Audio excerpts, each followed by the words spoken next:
HDFC group के stocks में exactly हो क्या रहा है? क्योंकि अगर हम एचडीएफसी बैंक की बात करेंगे या फिर एचडीएफसी लाइफ की बात करेंगे या फिर हम एचडीएफसी लिमिटेड की भी बात करेंगे और लास्ट में एचडीएफसी एमसी के बारे में भी यहाँ पे कुछ डिस्कशंस हम करने वाले हैं।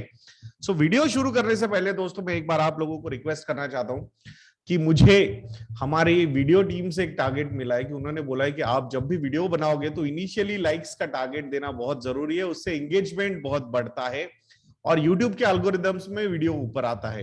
कंटेंट तो आई होप कि आप लोगों को अच्छा लगता ही होगा, तो प्लीज लाइक का बटन दबाना बिल्कुल मत भूलिएगा दोस्तों, भले ही वो बाद में दबाइएगा जब वीडियो आपको अच्छा लगे तब, बट याद रखिएगा।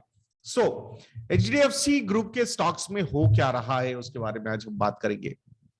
सो अंडर परफॉर्मेंस जो है वो बहुत ज्यादा नजर आ रहा है compare to even benchmark indices की भी हम बात करते हैं यहाँ पे इन बैंक्स के, स्पेसिफिकली एचडीएफसी बैंक की अगर हम बात करेंगे तो एक थोड़ा सा शिफ्ट होता हुआ नजर आया है एचडीएफसी बैंक में, जो एक रिटेल ओरिएंटेड बैंक के लिए जाना जाता था। आज रिटेल लोन बुक की अगर हम साइज देखते हैं, मार्केट उनका शेयर देखते हैं टोटल लोन बुक में, सो दैट इज अराउंड 40%। ये शेयर 50, 55, 60% तक रिटेल ओरिएंटेड होता था, जो अभी 40% रिटेल ओरिएंटेड है और बचा हुआ जो है वो होलसेल बैंकिंग या फिर कॉर्पोरेट बैंकिंग पे फोकस हो रहा है। तो अभी मार्केट को शायद ऐसा लग रहा है कि this is not a prudent move.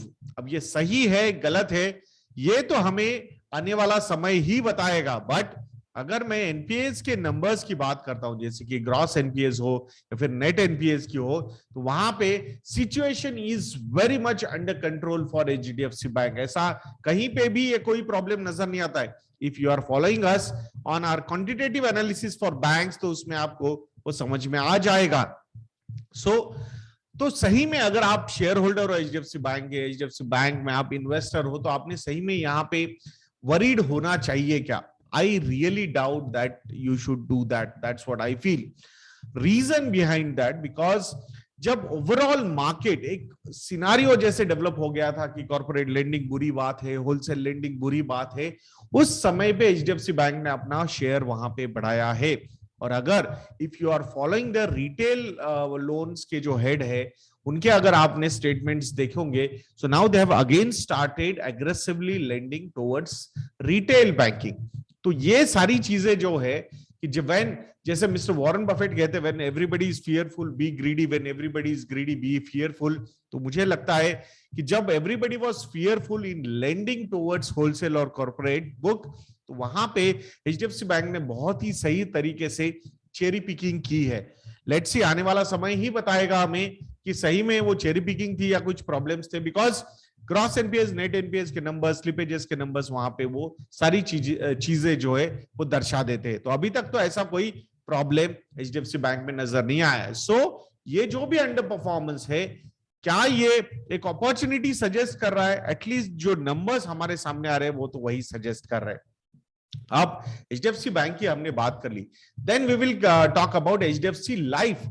तो अगर एचडीएफसी लाइफ की हम बात करते हैं तो यहाँ पे भी एक अंडर परफॉर्मेंस नजर आया है, बट क्यों ना हो वो अंडर परफॉर्मेंस? बिकॉज कोविड की वजह से, स्पेसिफिकली सेकंड वेव में जिस तरीके से क्लेम्स आए, सो डेफिनेटली ये सारी चीजें लाइफ इंश्योरेंस कंपनीज इतनी एग्रेसिवली प्लान नहीं करते।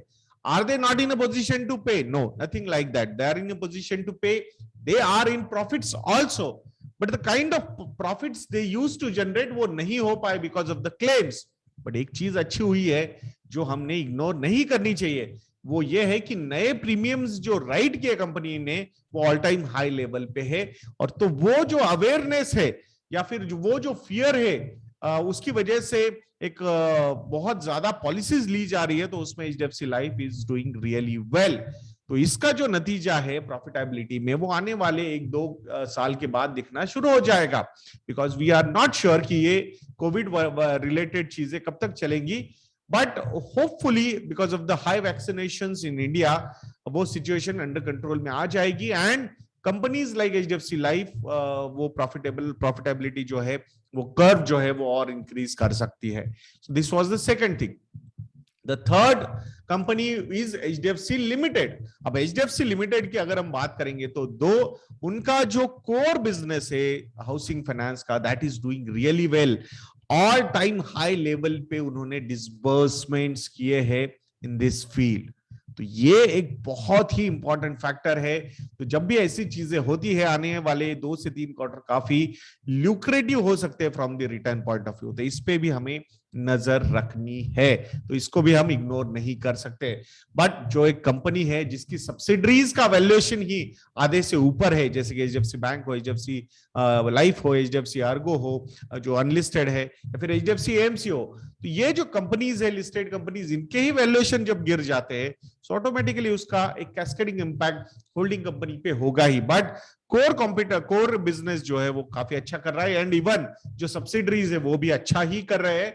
बट मोमेंटम का मार्केट है, तो मोमेंटम के मार्केट में ऐसी प्रॉफिटेबल कंपनीज बहुत सारे बड़े इन्वेस्टर्स को भी बोरिंग लगती है, बट प्रॉफिटेबिलिटी जनरेट करने की कैपेसिटी इन कंपनीज में देखो।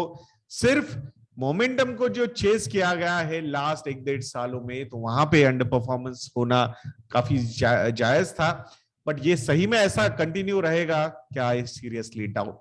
Last company that is HDFC AMC, rising AUMs but falling expense ratios, or rising AUMs but the competition, rising competition from ETFs is going to be a challenge for this company. It is across the board. Plus जो एक पहले जो ये company list हो गई थी तो वहां पे स्कार्सिटी प्रीमियम, यानी कि ऐसी कोई कंपनीज लिस्टेड नहीं थी, वो एक बहुत ज्यादा था। बट अभी धीरे धीरे हमने अभी देखा है एसबीआई म्यूचुअल फंड भी आने वाले समय में लिस्ट करने वाला है, तो ये और ज्यादा ऑप्शंस अवेलेबल होने की वजह से जो वैल्यूएशंस है वो और ज्यादा रैशनैलिटी की तरफ चले जाएंगे। सो ओवरऑल मुझे ऐसा कोई एचडीएफसी ग्रुप में प्रॉब्लम नजर नहीं आता है। सो ये जो टोटल ग्रुप है एक्सेप्ट एचडीएफसी एएमसी, मुझे लगता है आपके रडार पे होना चाहिए। सो लेट्स सी, आने वाला समय ही बताएगा वेदर आई एम राइट और रॉन्ग। सो दोस्तों, अगर आप लोगों को लगता है कि हम अच्छा काम कर रहे हैं ऐसे मार्केट्स में जहां पे कंसोलिडेशन टाइप हमें नजर आ रहा है, तो कहां पे इन्वेस्ट करना है, ये अगर आपको जानकारी चाहिए तो investindia.in को विजिट कीजिए। वहां जाके आप हमारे रेडीमेड मॉडल पोर्टफोलियोज को सब्सक्राइब कर सकते हो। YADNYA ये प्रोमो कोड अगर आप यूज करोगे तो 30% का डिस्काउंट आपको हमारे रिसर्च प्रोडक्ट्स पे मिल सकता है। सो वीडियो को लाइक करना, शेयर करना, चैनल को सब्सक्राइब करना मत भूलना दोस्तों। नेक्स्ट वीडियो में मिलते हैं। जय हिंद।